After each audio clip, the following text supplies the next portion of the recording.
What's good, ladies and gents? Welcome back to MKO Boxing, aka MKO Pugilism, where we talk all things boxing. Remember to like and subscribe, hit the bell notification on YouTube, follow on TikTok, all that good stuff. So let's get into it. So this weekend we're gonna have the main event, rematch of Johnny Fisher versus Dave Allen, and this was one of those fights where the first one was, I believe, sort of set up for Johnny Fisher to take the mantle, beat Dave Allen, who Dave Allen's a good fighter. Sort of on the domestic English sort of level, but he's lost to, good fighters. Dave Allen is a fighter that lost to Dillian White, David Price, guys of that ilk, Luis Ortiz. So he's a guy that is nowhere near the top of the heavyweight division, but he's been in there and he's beaten some decent guys, and he's only sort of lost to guys that have been decent, top tier guys that he's lost to. I mean, I suppose, yeah, the guys that are sort of around, well, apart from, okay, we'd say they what do you call him, Price wasn't really world level or anything, but Price, it was like European level, good fighter, Olympian, bronze medalist in the Olympics, and good fighter, decent pedigree, just chinny really. And guys like Dillian White, sort of fringe world level, and Luis Ortiz, again, was a guy that they were calling a boogeyman. So you lose to guys like that, and it's not the worst company to lose in. So he's in there to give Johnny Fisher rounds, give Johnny Fisher a test.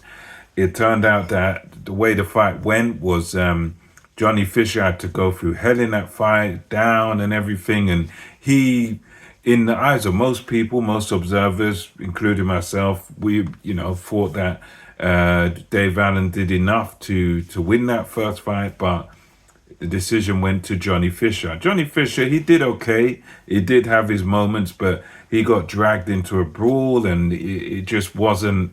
It was one of them where Dave Allen was able to make the fight into his kind of fight, up close, personal, swinging bombs. He made it into a brawl. He made it into his type of fight. So, for me, it just. He was the one that sort of manipulated things and put them in his favor, made it his pace, and he just done enough there to win for me, Dave Allen. But it was close, so I can understand it going the other way. But for me, I thought, something like either you could score it a draw or you give it to Dave Allen. But obviously, the home fighter in Johnny Fisher got the nod, and we go into the rematch. And it's a tough one to pick because both guys are at sort of a sort of domestic level. And Johnny Fisher, he's a guy that is quite good, but he's, technically not all that. He's technically still learning on the job. He's not all the way there. Technically, there's lots of mistakes and defensive flaws there in Johnny Fisher's game. I would say Dave Allen is a bit more, he's a bit smarter. He's got sort of the better boxing brain. He's got more experience, and he's fought at a high level when you compare the two guys. And the only thing Dave Allen's got going against him is age. He's the older man in this fight, but he's also got lots of experience that should stand him in good stead here. And I find it hard to pick. It's one of these where I would say this, that Johnny Fisher, if he can box to instruction, if he can keep his boxing together for the whole distance, and put a jab on Dave Allen, then he can stick to mostly the straight shots and just get on the jab and just outbox Dave Allen. I think he should have the ability to do that, to just box to very strict instructions and just keep it boxing. Don't get caught up into a brawl.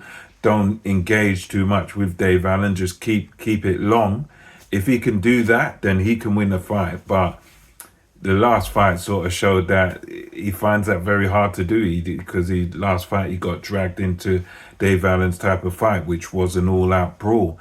And with Dave Allen, he's got to sort of go after Johnny Fisher, counter his mistakes. He's got to be on the front foot, going in there and sort of go into Johnny Fisher's body early, and just try to break the young man down, bring the young man down to bring him into his sort of fight, and make the young man in Fisher fight his sort of pace.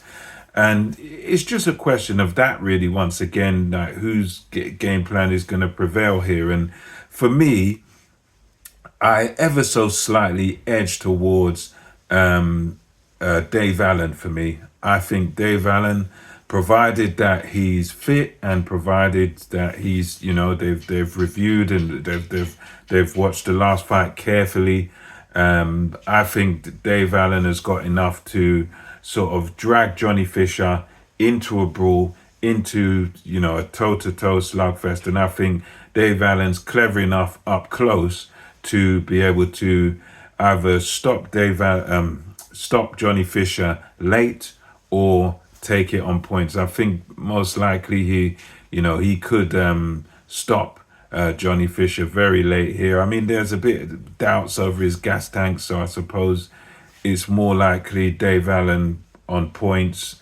But I think he's got the ability, he's got the punching power, he knows he can hurt Johnny Fisher, and he's got the ability to sort of drag him into a brawl. And that's my prediction now. I think that Johnny Fisher might start off well behind the jab and might start off well with the combinations. But I think as the fight goes on, Fisher's going to get dragged into more of a brawl, and then Dave Allen's going to come on strong later in the fight, possibly stop or beat Fisher on points. But that's what I'm expecting, because I don't think Johnny Fisher, between the first fight and now, I think it's one of them things where unless he can sort of really, really improve from that fight and really, box to those instructions within the space of those two fights and nothing in between. If he can do that, perfectly down to the game plan, then yes, he might be able to outbox Dave Allen. But for me, I'm just favoring Dave Allen to get this one done for me. Could be wrong, but that's my pick. I'm edging towards Dave Allen, late stoppage or points. Let me know what your prediction is in the comments. Until next time, MKO Boxing, over and out.